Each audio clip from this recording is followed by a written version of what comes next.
Mrs. Chinwo's former record label boss, Ezekiel Onyedikachuku, has reacted to allegations of fraud and misappropriation of $345,000 brought against him by the gospel singer Mercy Chinwo. Our correspondent has the report. Mr. Ezekiel Onyedikachuku has, in an interview with journalists in Lagos, denied the allegations, stating that Mercy Chinwo has received over $625,000 under their 50-50 gross revenue sharing agreement. He stated that all financial obligations to the artist have been fulfilled promptly. This transaction is all predicated on the premise of a contract. There's a contractual relationship, for goodness sake.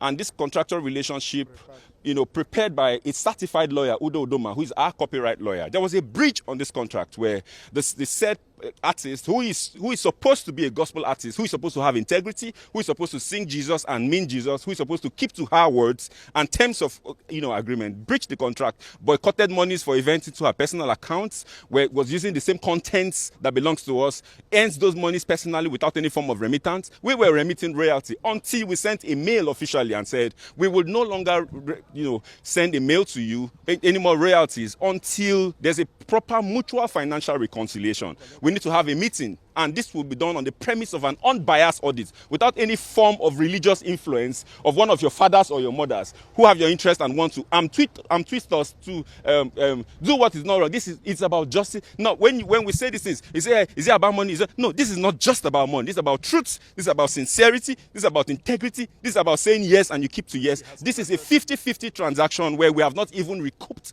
capital. By that, I mean we're sharing 50-50 on gross, not on net. And that's a fair contract, for goodness sake. But when I got to the EFCC, I was told not to write my truth. I was told there's nothing about contract. All they just deal with is figures, and I should just write the monies that I'm owing. And I said we can't talk about monies without talking about what gave birth to money. The monies came as a result of the contract. This contract, monies was invested into the artist, and it generated this amount of money. And if there was money that was supposed to come to us and it wasn't coming, and we communicated, you cannot communicate and divert. You can't divert what you have communicated. And there's a mail to that effect. So how is this diversion?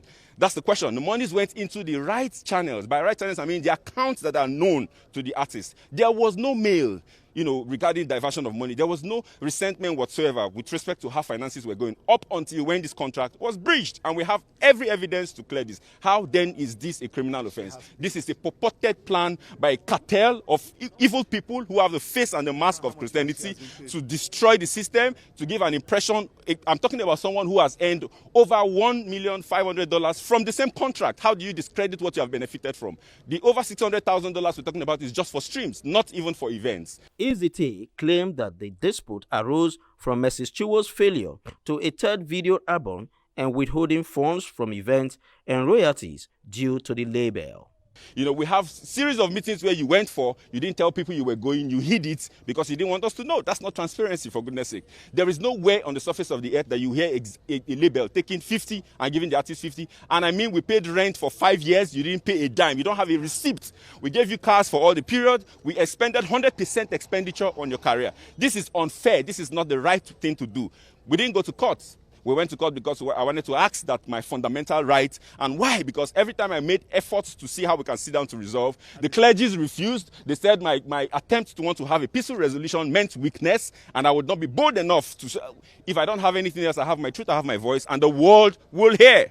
This is us at the courts here at Federal High Court. I was told that I ran away and I'm here. This is Dr. Iziti. We had also said the right thing to do is to go through an arbitration. When the audits collapsed because of the bias by the people who are supposed to handle it right, we now said, okay, let's explore what the contract provides, which is arbitration through the multi-door court, where this platform brings an independent auditor, either from ICANN, that is neutral and not affiliated to any of the parties, to look into the books. I will publish all our books to the world to see, and let her publish hers as well. Let there be transparency to the world, since we cannot settle it privately.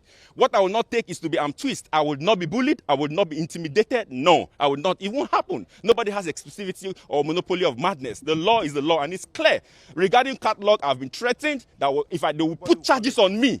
They will put charges on me using the clicks and the connections that they have, and I won't have an option. And and I won't have an option but to relinquish the catalog.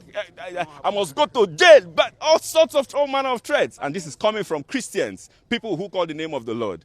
We are here at the court, and we have filed for a motion for the warrant of arrest to be set aside until it is clearly established if this is a civil transaction or not. And as God will have it, the judge and the court has granted that motion be set aside. I want to thank you for following this. Please pay attention to the truth. Don't be a fanatic. Don't say, oh, I love this person, I hate. No, pay attention closely to the sequence of what this has happened. There are picture evidences, there are video evidences, there are contractual witnesses to this, and these people are alive. Let questions be asked.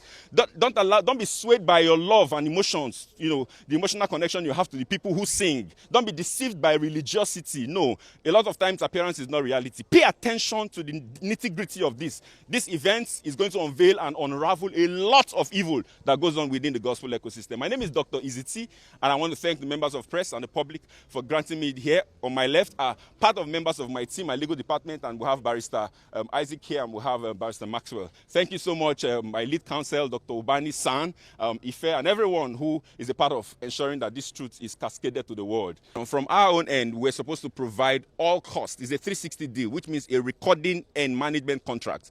So we provided all costs: production costs, housing costs, video costs, mobility costs, and we have the receipts and evidence for all of this.